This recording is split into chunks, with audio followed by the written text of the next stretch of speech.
A na Gornjem gradu, i to u Prirodoslovnom muzeju, naša je Mateja Ćorić. A zašto je ona tamo? Najbolje neka kaže ona sama. Mateja, dobro jutro.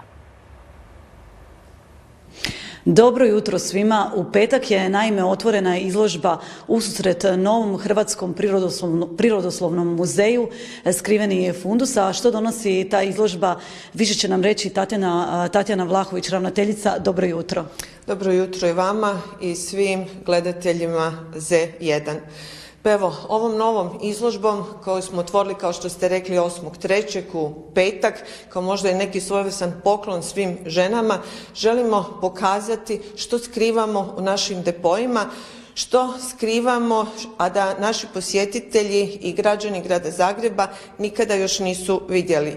Naime, vjerojatno već svi znaju, jer stalno to naglašavamo, da smo prošle godine u 9. mjesecu dobili pravomoćnu građevinsku dozvolu za rekonstrukciju i adaptaciju ove stare palače Amadeo, kao i našeg muzeja, da smo bili konkurirali i dobili sredstva Europske unije za naš projekt Kultura, znanost, obrazovanje u funkciji gospodarskog razvoja, novi Hrvatski prirodoslovni muzej. Tu nam je partner bio i naš grad Zagreb i kako je projektna dokumentacija gotova, a mi čekamo raspisivanje natječaja za gradnju, eto odlučili smo pokazati jedan mali, ali zaista onaj mikro dio našeg fundusa koji imamo. Naime, na ovoj izložbi može se vidjeti oko 500-tinjak predmeta, a mi imamo oko 2 miliona predmeta.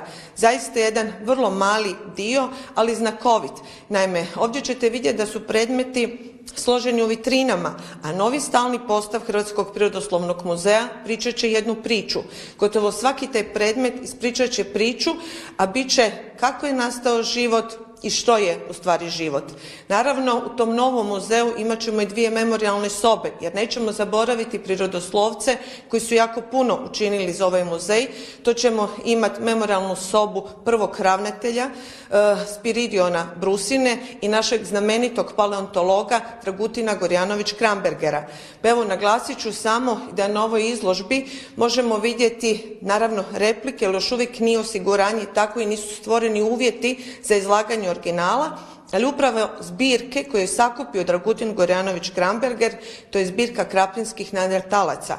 Tu je lubanja C, koja je najcjelovitija lubanja u svijetu. To je naša zbirka nulte kategorije, a mislim da vrijednost te zbirke govori sam podatak da je na temelju nje načinjen muzej krapinskih neandertalaca u Krapini.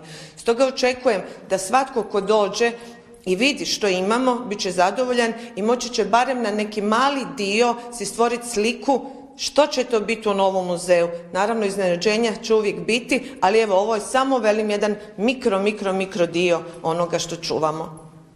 A evo, rekli ste izložba priča. Evo, sad su gledatelji mogli vidjeti ove kadrove, ove izložene funduse. Koja je njihova vrijednost i oni su zapravo iz cijeloga svijeta? Da, ovo što možemo vidjeti u ovoj vitrini, to je dio mineraloško-petrografskog fundusa. Iako imamo novi izložbeni postav mineraloško-petrografski, ovo su primjerci koji do sada nisu prikazani. To su primjerci koje smo, zahvaljujući našem osnivaču, gradu Zagrebu, otkupom nabavili. Pa evo, ovdje recimo, možda najinteresantnije za naše posjetitelje, možemo vidjeti uzorak dijamanta i grafita, što i jedan i drugi su kemijskog sastava istog. To je samo jedna molekula ugljika, ali kako strukture koje su prikazane, jer kristaliziraju različitim kristalografskim sustavima, daju im i različit oblik i čvrstoću i naravno njegova svojstva. Dijamant je najtvrđi mineral. Iz Afrike, najvrijedniji. Tako je, to je najtvrđi mineral. Brušenjem dobijemo brilijant koji spada u najskupljo drago kamenje, a grafit svi više manje znamo po običnim olovkama s kojima pišemo još dok smo bili mala djeca i poslije naravno kao odrasli.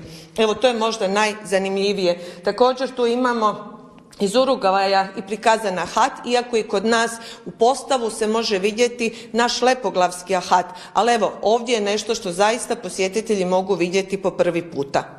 Evo, prije nego što se opet vratimo na izložbu, samo pitanje o rekonstrukciji, kad je planirano da ona završi i evo, kako će onda izgledati prirodoslovni muzej? Pa mi imamo žarku želju da ove godine još bude raspisan natječaj za gradnju, da budu nam osigurana sredstva iz operativnog programa konkurentnosti i kohezija 2014-2020. To su sredstva Europske unije, naravno opet uz pomoć našeg osnivača i partnera, grada Zagreba. I ako to se ostvari, planiramo do konca 2022. godine posjetiteljima reći dobrodošli u novi Hrvatski prirodoslovni muzej, Muzej znanosti i kulture. Naime, ono što je možda najznačajnije što će se dogoditi. Mi sada imamo ukupno 800 četvornih metara stalnog izložbenog prostora. Sa rekonstrukcijom dobit ćemo oko 3600 četvornih metara, što stalnog postava, što prostora za povremene izložbe. Dobit ćemo suvenirnicu koju, nažalost, sada zbog skučenosti prostora imamo neku priručnu. Dobit ćemo veliku multimedijalnu dvoranu. Dobit ćemo natkriveno naše dvorište na šatri u kojem će nam biti izloženi veliki eksponati koji sada na ovoj izložbi zbog skučenog prostora ne mogu biti. Imaćemo muzej na otvorenom, to je na strani Tuškanca, jer tamo će biti botanički odjel, ali i prirodoslovna staza. Na ulazu će biti velika replika dinosaura iguanodona, koja će na neki način biti svojevrsna pozivnica dođite u Hrvatski prirodoslovni muzej. Evo, ovo su samo neke od novina koje bi trebale biti u novom Hrvatskom prirodoslovnom muzeju. I evo, možda još vrlo značajno naši akreditirani laboratoriji. Naime, uz čuvaonice imat ćemo akreditirane laboratorije gdje ćemo, kao i do sada, ali sa puno modernijom tehnologijom, baviti se i znanstvenim radom, jer mi osim što smo muzejska, mi smo i znanstvena institucija, ali i bit ćemo pomoć gospodarstvu.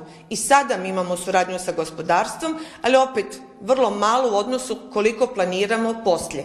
I ono najvažnije, u samom stalnom postavu imat ćemo laboratorije za sve, gdje će naši posjetitelji moći vidjeti kako znanstvenici rade, ali i da će moći sami raditi u laboratoriju.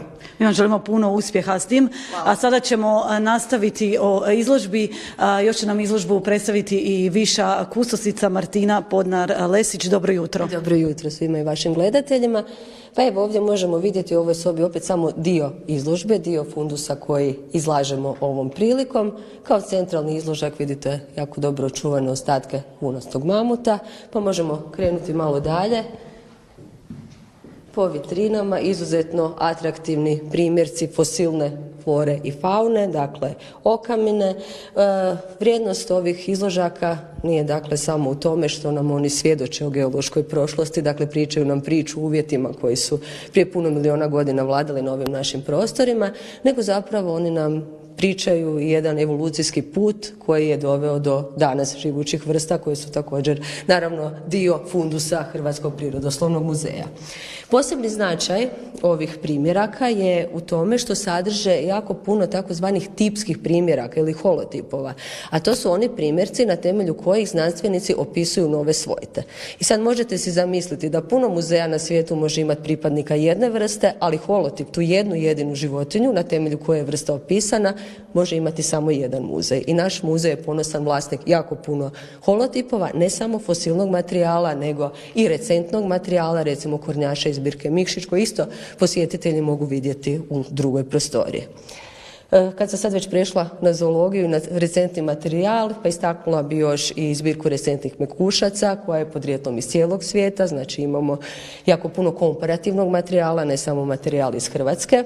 Pa zatim posebnu znanstvenu zbirku akademika Lorkovića koji se bavio umjetnim križanjima leptira. Znači svi rezultati njegovog genetskog eksperimenta su kod nas, dio našeg fundusa. On je svoju zbirku donirao, a on je na taj način prije dosta godina, dakle, pratio na koji način se nasljeđuju svojstva kod različitih vrsta leptira. Ono što mi danas radimo u našem muzeju molekularno-genetičkim metodama. Što možemo vidjeti ovdje?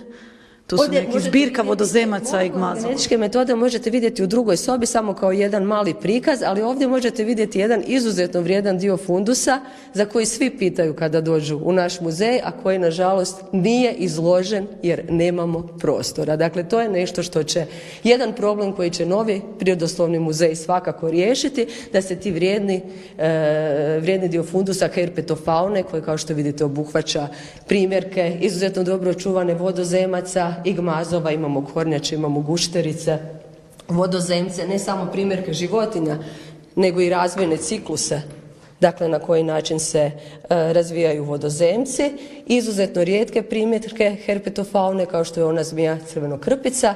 Znači sve će to biti sad posjetiteljima našeg muzeja dano na uvid, a sad u ovom trenutku mogu osjetiti taj dašak atmosfere koji će vladati u novom prirodoslovnom muzeju. Znači to bogatstvo koje će im biti na raspolaganju. Hvala vam puno na ovom razgovoru. Dragi gledatelji, čuli ste što sve nudi ova izložba, nju možete pogledati do kraja 6. mjeseca.